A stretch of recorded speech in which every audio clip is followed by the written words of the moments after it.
नमस्कार मित्रों, आप सबको पता है आपकी जनगणना जो है 2026 की वो शुरू हो गई है 1 अप्रैल से। लेकिन इसमें बहुत सारी चीजें अलग हैं, बहुत सारी चीजें ऐसी हैं जो आपसे पूछी जाएंगी। टोटल 13 सवाल हैं, है ना। तो इन सब का जवाब आपको देना होगा। क्या कैसे होगा, आपको यहाँ पर सेल्फ, है ना, अपने आप से अपनी जनगणना भी करनी होगी। तो आइए इन सब चीजों के बारे में आज जानते हैं, और पेपर में भी इसमें से बहुत सारे सवाल जो है वो पूछे जाएंगे। तो सब चीजों को स्टेप बाय स्टेप हम लोग जानेंगे। तो आप सबको पता है कि 2026 की जो जनगणना है, ठीक है, इसको हम जनगणना 2027 के नाम से जानते हैं, ये क्योंकि 2027 में जाकर के पूरी होगी। ठीक है, तो ये जो है 2027 जनगणना जो है 2026 की, ये स्टार्ट हो चुकी है। तो सबसे पहले ये कैसी जनगणना है? पेपरलेस जनगणना है। ठीक है, कैसी है? पेपरलेस है। और दूसरा, अगर आपसे बोला जाए तो आप क्या बोलेंगे? 100% डिजिटल है। क्या है?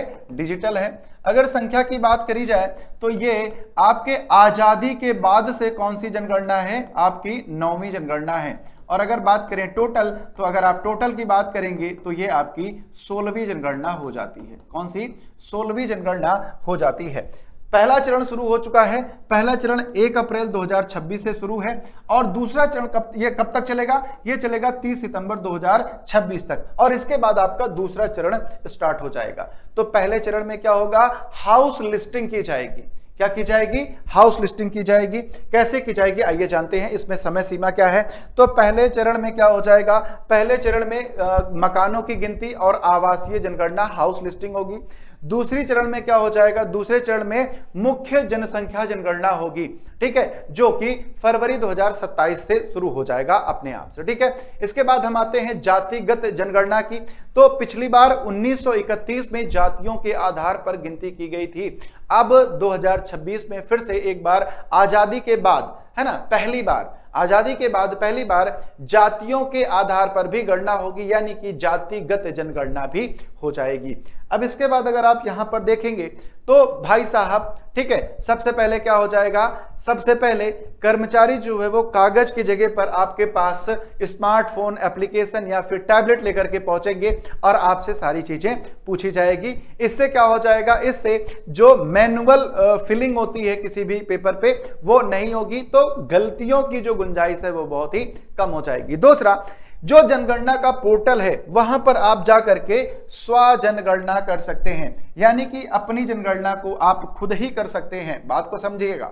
ठीक है, यहां पर आप, ये 16 भाषाओं में उपलब्ध है। तो अलग अलग भाषाओं में जो आपकी भाषा है, आप पोर्टल पे जा करके अपनी जानकारी को खुद से भर सकते हैं। अब आप अपनी जानकारी भर देंगे।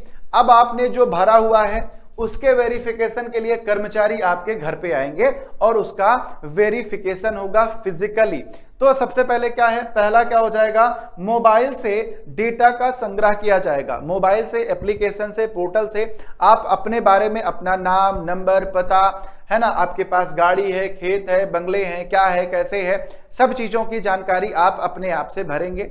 उसके बाद फिर क्या होगा? फिर कोई एक गवर्नमेंट का रिप्रेजेंटेटिव जो है वो आपके पास आएगा और आपके जो आपने आंकड़े भरे हैं, जो आपने फैक्ट्स भरे हैं, उसका सत्यापन करेगा। इसके बाद क्या होने वाला है? आपसे जो सवाल पूछे जाएंगे उस पे कुछ नियम है। ठीक है, तो बदलती जीवन शैली के हिसाब से नए नए नियम लाए गए हैं। सबसे पहला नियम है, जो व्यक्ति लिव इन में रहते हैं, ठीक है ना, तो लिव इन में रहने वाले व्यक्ति जो हैं, जो बहुत लंबे समय तक लिव इन रिलेशनशिप में रह रहे हैं, उनको विवाहित जोड़ा माना जाएगा। ठीक है, तो सबसे पहला क्या हो गया? आपको क्या माना जाएगा? जो भी व्यक्ति लिव इन में है उनको विवाहित जोड़ा माना जाएगा।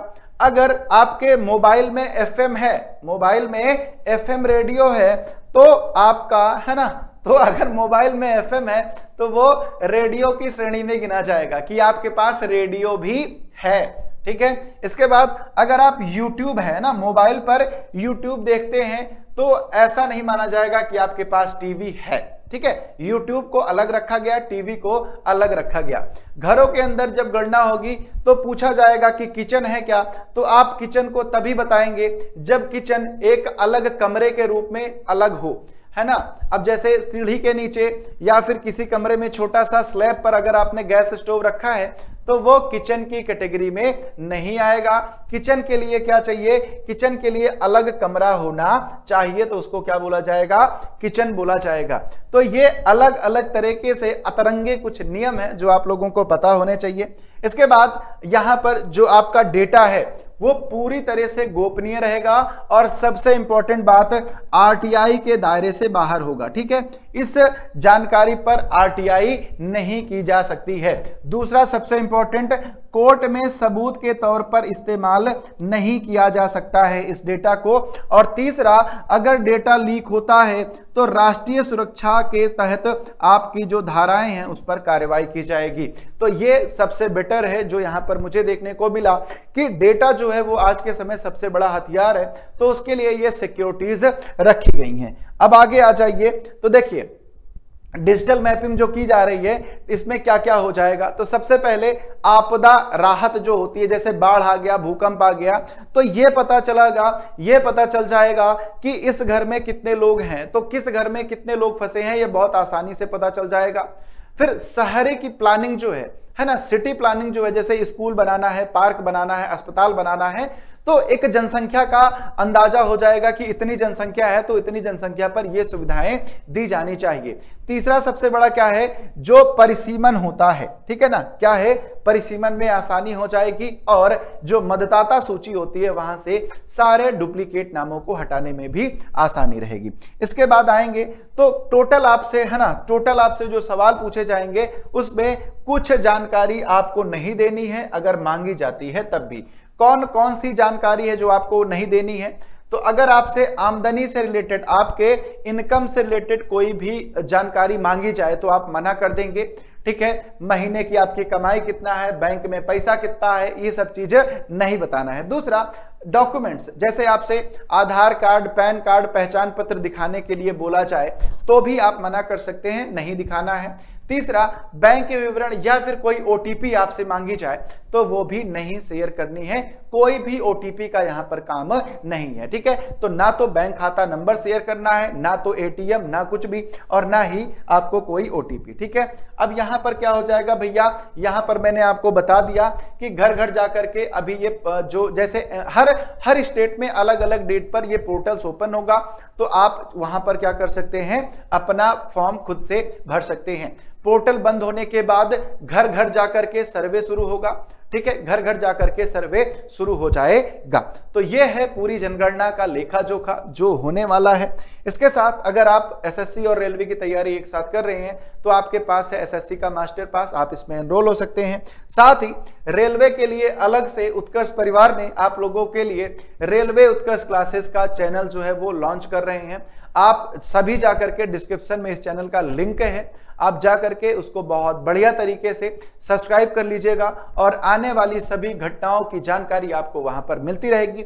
साथ ही रेलवे की सारी तैयारी आप वहां पर बहुत ही बिंदास तरीके से कर सकते हैं। मिलता हूं आपसे अगले सेशन में, तब तक के लिए आप सभी लोगों को प्यार भरा नमस्कार। जय हिंद, जय भारत।